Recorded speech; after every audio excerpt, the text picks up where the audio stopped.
I want to bring a quick video to you of a used but new to me Benelli M2 with a Mason tactile stock. It's got some improvements done to it. It's got a Terran tactical carrier in it, GG&G extended bolt release on it. And I'm not sure who manufactures this. I don't think it's Terran Tactical, but it's extended safety there. Also, it's got a Borbo RMR lower third co-witness mount. I wonder if I can get that out. Nordic extension, Nordic clamp, and then I put a Surefire or Streamlight light on it. And just going to bring you some shooting footage of this thing. The first tube is going to be this cheap ounce, 2 3/4 inch from Walmart. This is what they currently have on sale right now. It's about $4.75 a box or something like that. You might be able to find your local Walmart. 1 1/8 is supposed to be the minimum charge through these things. And I learned something really weird shooting this thing just earlier, and I'll show it to you here on camera. So if I take kind of a loose grip with this thing, and not really just torque it into my shoulder, just kind of get a light shoulder press on it here.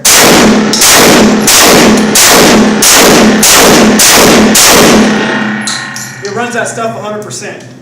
But if I take that same load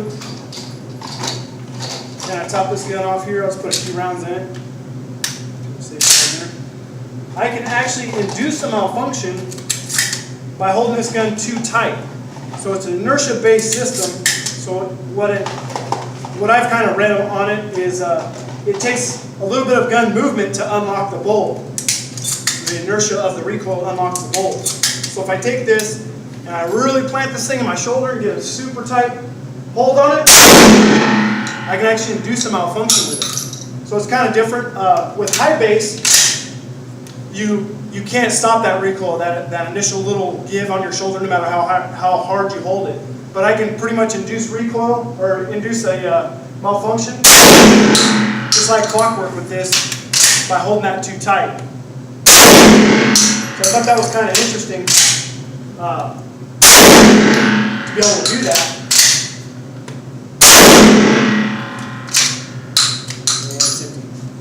On that. So I'll go ahead and load another tube up and I'll hold it, like I said, light to my shoulder, and I'll show you I can run a tube through this thing with no problem. So I'll go ahead and shoot it. This isn't a full tube, it's what I had left of that Federal 1 ounce load. So like I said, I'll hold it loosely again. No problems. And what I'm going to do is I got some 1 1/8 load, some the cheap bolt stuff from Walmart, but this is 1 1/8 at 1200 foot a second, 2 3/4. I'm going to load a tube up with that and see if we can duplicate function and then malfunction with it. Okay guys, there's a full tube of Federal 1 1/8. We're going to hold it loosely, get good reliability here. Now I'm going to really bear down on this thing and I get a malfunction. So, malfunction here, I'll hold it. Now I'll hold it loosely and finish the tube.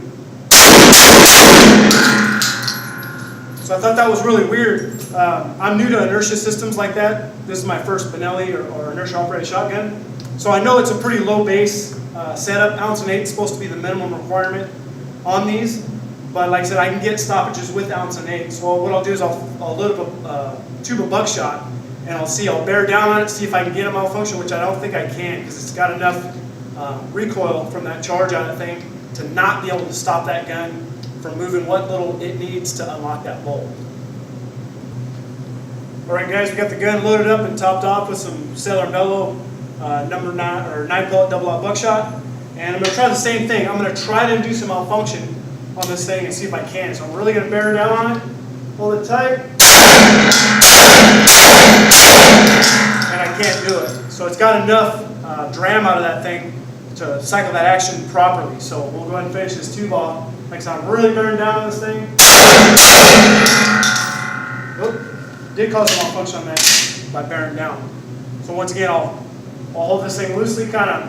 I mean, when I say loose, it's not like it's just floating in my shoulder. It's just not really bearing down into my shoulder. Finish that off. So even with that, I was able to cause a malfunction by really just wrenching on this thing, and it's not getting its needed recoil for the inertia system to unlock, I guess, in time or whatever. But that's something new to me. Like I said, this is my first step into an inertia-fired gun. But I thought that was kind of interesting, guys. I don't know if you experienced the same problems with them or not, or same issues. But I did order a reduced power recoil spring that some of the 3-gunners are using. And when that gets here, I'll probably stick it in and see if that alleviates that issue or whatnot. But it looks like it probably won't, because it has to unlock before that comes into play. So anyways, guys, like I said, I wanted to bring this to you. My thoughts on it. It's a cool shotgun. It works good if you don't, like I said, wrench down. It could be maybe even something simple as this stock is compressing not enough or something like that, something weird. But just wanted to bring that to you guys. I was kind of shocked myself that you could induce a malfunction on a Benelli like that just by holding it too tight. So thanks for watching, guys. Hope you enjoyed it. I'll see you on the next video.